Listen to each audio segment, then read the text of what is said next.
Perkenalkan, kami dari PD Salimah Kabupaten Karanganyar akan sharing tentang pendampingan anak di masa transisi dari PAUD menuju SD.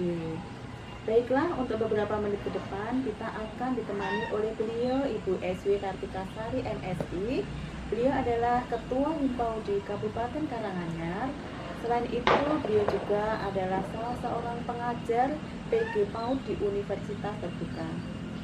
Baiklah, kepada Ibu Tika kami persilahkan mendampingi tentang anak usia dini masa transisi dari PAUD menuju SD. Silakan Ibu Tika. Terima kasih atas kesempatan diberikan ya. Terima kasih Salimah. Hari ini kita akan sharing ya bunda-bunda semua. Insya Allah, alhamdulillah Allah memberikan banyak keberkahan sehingga kita bisa silaturahim hari ini, walaupun mungkin tidak secara langsung. Tapi saya di sini ingin berbagi dengan bunda-bunda semua agar lebih siap untuk mendampingi putra-putrinya pada waktu memasuki masa transisi. Ya. Jadi memang banyak sekali ibu-ibu muda di sana yang kemudian menanyakan pada saya, Bu Dari ya. Jadi memang menyiapkan anak dari usia mulai 4 tahun sebenarnya. Kalau kita bicara masa transisi berarti mulai usia mendekati masuk 4 tahun sampai dengan di masa SD awal, kelas 1, 2 SD atau kalau orang menyebut biasanya SD jenjang bawah begitu ya. Itu memang perlu pendampingan khusus ya. Butuh tips and trick begitu ya. Biar semuanya lebih mulus begitu ya. Karena memang anak-anak ini butuh pendampingan ya. Kalau kita bicara tentang masalah apa sih sebenarnya yang perlu disiapkan, anak itu masuk SD langsung kalau udah umur 7 tahun siap masuk otomatis atau tidak ya? Ya bisa jadi dia siap ya, tapi bisa jadi sebenarnya tidak sepenuhnya siap ya. Memang ya, kalau kita bicara kematangan usia Bu, itu kematangan usia sangat mendukung kesiapan anak ya. Baiklah kalau misalnya Bu, anak saya ini sudah umur 7 tahun ya, pegang kuping ya pakai begini udah bisa gitu ya, kalau dulu seperti itu. Tapi kemudian kita harus berpikir lebih jauh lagi karena Indonesia di masa sekarang memang agak ketinggalan ya dari negara-negara maju ya, terutama dalam menyiapkan anak bersekolah ya, di masa transisi dari PAUD menuju SD gitu. Nah, apabila anak sukses di masa transisi ini masuk sekolah SD dengan kesiapan yang baik, itu akan mendukung kesuksesannya pada waktu dia menjalani masa sekolah sampai dengan nanti lulus. Jadi memang kalau di luar negeri, di negara-negara maju memang pemerintah sudah lebih concern untuk masalah ini Bu. Jadi orang tuanya disiapkan, gurunya disiapkan, baik guru PAUD-nya, guru SD-nya, termasuk masyarakat di sekitarnya. Kalau semuanya mendukung ya, itu akan menjadikan anak-anak kita yang tadi usia 4 tahun sampai dengan berapa ya, 8 tahun begitu, 8 tahun itu lebih siap untuk memasuki jenjang pendidikan selanjutnya. Nah, sebenarnya kita akan melihat apakah anak ini sudah siap di jenjang pendidikan selanjutnya dari 4 indikator Bu ya. Ya, yang pertama itu dari perkembangan fisik motoriknya. Ya. Jadi kalau kita bicara fisik motorik, kita akan bicara motorik kasar dan motorik halus bunda-bunda. Jadi kalau motorik kasar berarti kemampuan anak terkait dengan bagaimana dia memfungsikan tubuhnya secara umum ya. Dia melompat, dia berlari, dia berjalan, dia meraih ya itu dengan motorik-motorik kasar ya, dengan keseimbangan tubuhnya dan seterusnya. Nah, kalau kita bicara tentang motorik halus berarti itu terkait dengan kemampuan jari-jari tangannya, lebih ke sana, koordinasi mata dan tangan begitu. Nah, itu sangat mendukung anak dalam mengerjakan tugas-tugas di masa sekolah ya. Otomatis ya, ada menulis, ada menggambar, ada membangun sesuatu dengan koordinasi mata dan tangan, itu banyak dibutuhkan di motorik halus. Jadi motorik kasar dan motorik halus yang terasah dengan baik ini sangat mendukung anak untuk siap bersekolah di jenjang selanjutnya. Gitu. Tadi pertama tentang perkembangan fisik motorik ya. Kemudian yang kedua adalah perkembangan kognitifnya. Kalau kita bicara kognitif atau cara berpikir, itu erat kaitannya juga dengan bahasa. Jadi kosakata yang dia miliki, kejelasan dalam mengucapkan ya antar suku kata begitu. Kemudian bagaimana dia dapat menerima pesan dari orang lain, ya itu juga penting. Jadi nanti jangan sampai bu guru di sekolah meminta anak untuk melakukan sesuatu tapi kemudian tidak tertangkap pesannya lah, anak kemudian salah mengeksekusi gitu. Jadi kalau kita bicara kognitif, kita juga bicara tentang bahasa, kemampuan berbahasa. Kemudian yang kedua adalah kemampuan untuk memecahkan masalah, ya. Jadi anak sebaiknya di masa transisi tadi dilatih untuk bisa memecahkan masalah.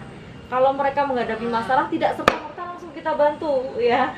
Kita berikan dulu kesempatan, dia bisa tidak memecahkan masalah itu. Bila tidak, butuh pendampingan kita sebagai orang dewasa agar anak bisa memecahkan masalahnya dengan baik, ya. Kemudian dia juga dilatih untuk berpikir simbolik. Nah, berpikir simbolik itu erat kaitannya dengan simbol huruf, simbol angka gitu. Kemudian juga mengaitkan antar simbol ini menjadi satu kesatuan lebih utuh. Misalnya huruf-huruf menjadi kata, menjadi kalimat, seperti itu. Kemudian yang ketiga itu adalah kemampuan sosial emosional.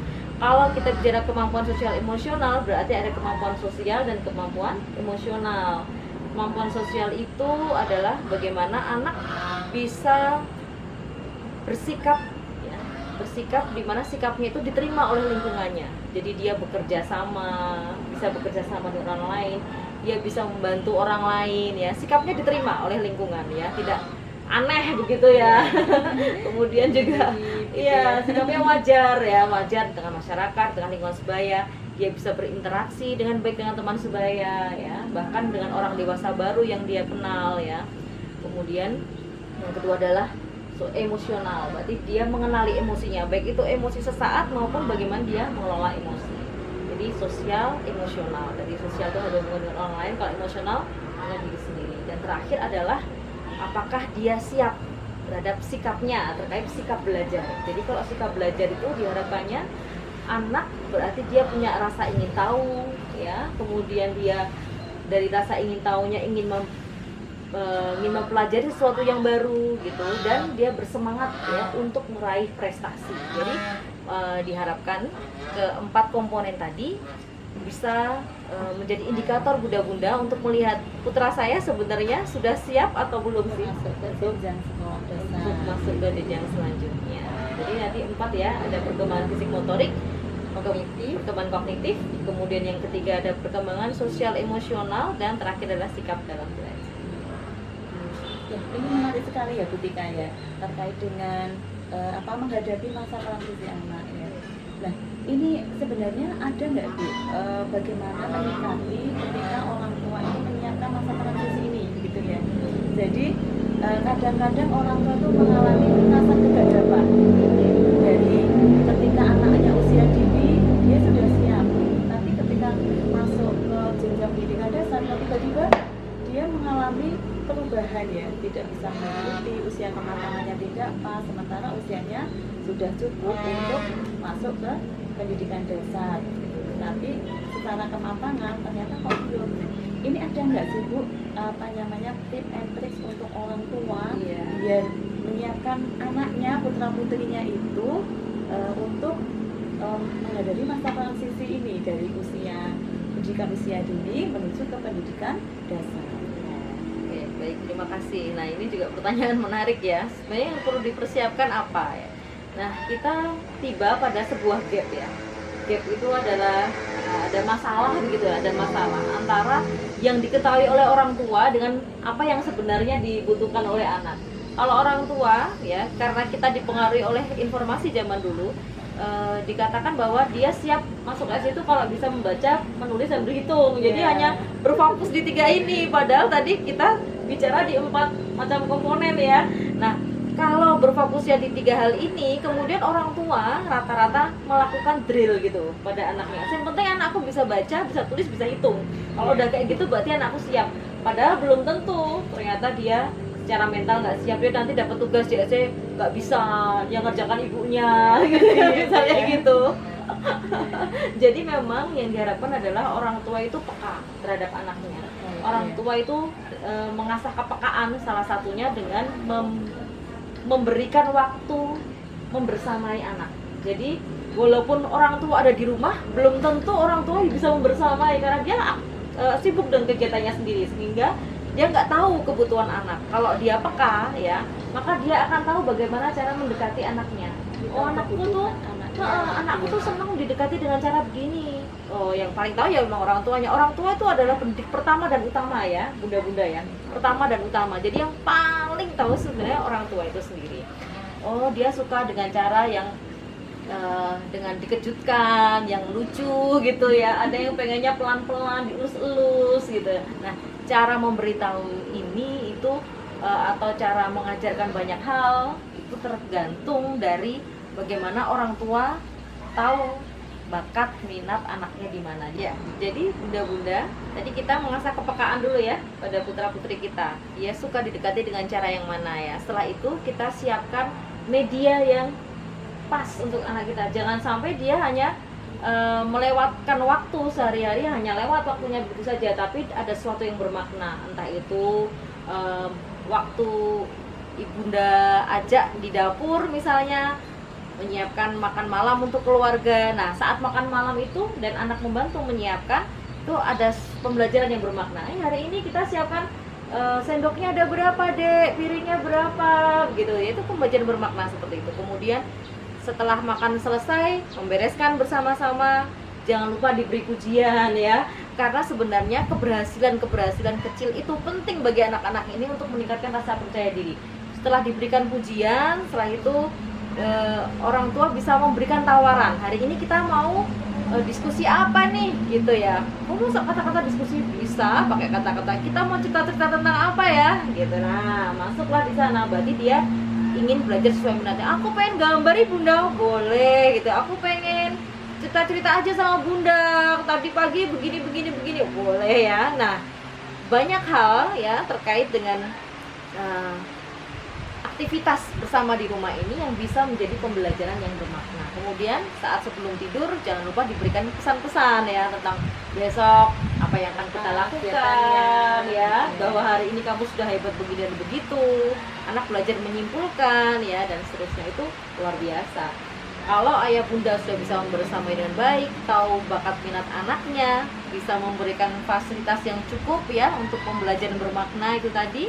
Nah, insya Allah ayah bunda itu sudah melakukan pendampingan yang pas di masa transisi ini. Sangat menarik ya Ibu Tika ya. Ini kita tadi menyoroti bagaimana orang tua menyiapkan putra putrinya menghadapi masa transisi. Nah, sekarang ini tidak kalah pentingnya Ibu Tika. Ibu sebagai salah seorang pengajar juga ya di PG PAUD Universitas Terbuka. Nah, kira-kira apa sih yang perlu disiapkan sebagai seorang pendidik nantinya ketika dia itu mengajar? Nah, karena dalam kenyataannya terjadi kesenjangan pola didik antara pendidik PAUD dengan pendidik sekolah dasar jenjang bawah yang di garis bawah ya. Jadi ini memang tidak semuanya ya, tapi ada beberapa pengajar di SD ya yang jenjang bawah itu yang memperlakukan siswanya ketika di jenjang bawah itu mereka memberikan pelajaran itu bukan secara konkret ya Bu ya, tapi sudah secara akal. Anak kelas 1 dikasih soal apa pengertian ya, ini gitu ya. Nah, ini mungkin Ibu punya ini ya, bagaimana menyiapkan harusnya sebagai seorang pengajar atau guru di sekolah dasar jenjang bawah itu harusnya bagaimana nih menyiapkan siswanya ya Bu ya di jenjang transisi pendidikan dasar kelas 1 atau 2. Oke. Terima kasih ya. Memang secara global ya, sebenarnya banyak guru yang sudah berso ya, bahwa setiap usia itu memiliki tahapan-tahapannya tersendiri. Misalnya usia 2 sampai 7 tahun itu berarti dia masuk pada tahap praoperasional, misalnya kalau dalam perkembangan kognitif ya. Kalau dalam masa seperti itu sebenarnya apa saja sih yang harus saya siapkan? Sebenarnya banyak guru yang tahu sebenarnya, tapi kemudian mungkin karena kejar target ya untuk bisa ini itu dan seterusnya, nah ada terlupakan. Nah, yang pasti anak-anak di usia jenjang bawah itu memang membutuhkan sesuatu yang sifatnya lebih konkret. Jadi bila dia melihat sesuatu yang abstrak ya, banyak simboliknya, perlu diberi keterangan tambahan. Maksudnya ibu tuh gini loh, misalnya gini ya, pada waktu itu guru memberikan soal begini, bagaimanakah cara melempar bola dengan baik? Itu kalau kita nih ya orang dewasa langsung nangkap caranya begini. Tapi kalau anak-anak bu, seperti itu tuh kayaknya abstrak banget itu. Maksudnya gimana tuh cara melempar bola kan dilempar, nah terus gimana? Kan nah itu loh yang membedakan cara berpikir orang dewasa dan anak-anak itu memang berbeda. Jadi dari sana guru akan menunjukkan dulu dengan contoh. Ini loh, kalau lempar gimana caranya? Nah, sudah anak-anak sudah melihat secara konkret, baru kemudian oh berarti bolanya dipegang, kemudian diayun, diarahkan ke, nah misalnya begitu. Jadi memang harus step by step. Jadi beberapa anak mungkin tidak langsung memahami pada pertanyaan ini seperti abstrak, apalagi anak-anak yang memang di rumah pun jarang diajak bicara dengan orang tuanya ya, kemudian jarang dibacakan buku. Buku kan sebenarnya sesuatu yang sifatnya simbolik ya, benda-benda ya. Jadi dia jarang ketemu dengan hal yang seperti itu, maka kemudian begitu mendengar gurunya menanyakan hal yang kelihatannya sepele bagi kita, bagi mereka nyambungnya agak lama.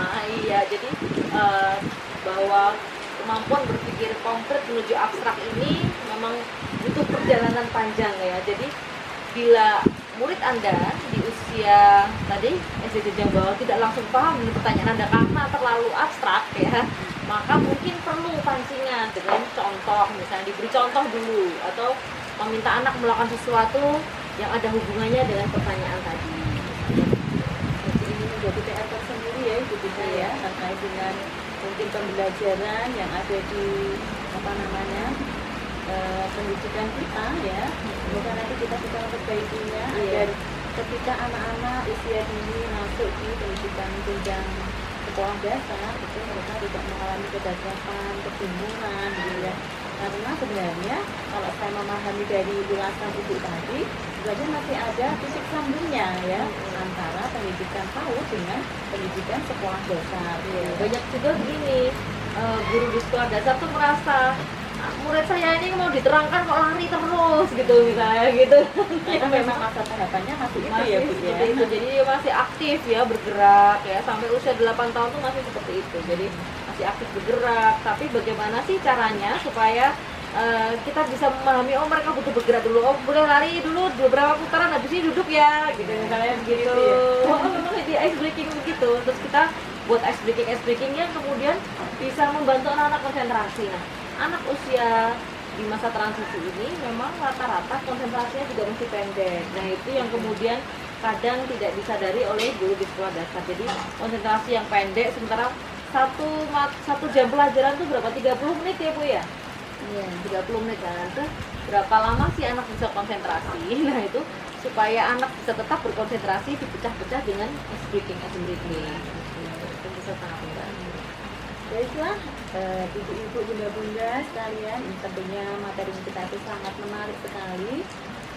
Sebenarnya masih banyak sekali ya yang perlu kita ulas, tapi karena mungkin keterbatasan waktu, ini kita masih bisa lanjutkan lagi Ibu kita ya sebagai narasumber kami nanti. Insya Allah kalau Ibu longgar nanti kita kapan-kapan kita undang lagi ya Bu ya. Insya Allah. Ya, baiklah, bunda-bunda sekalian, terima kasih atas perhatian dan selalu mendukung kami di program khusus ini.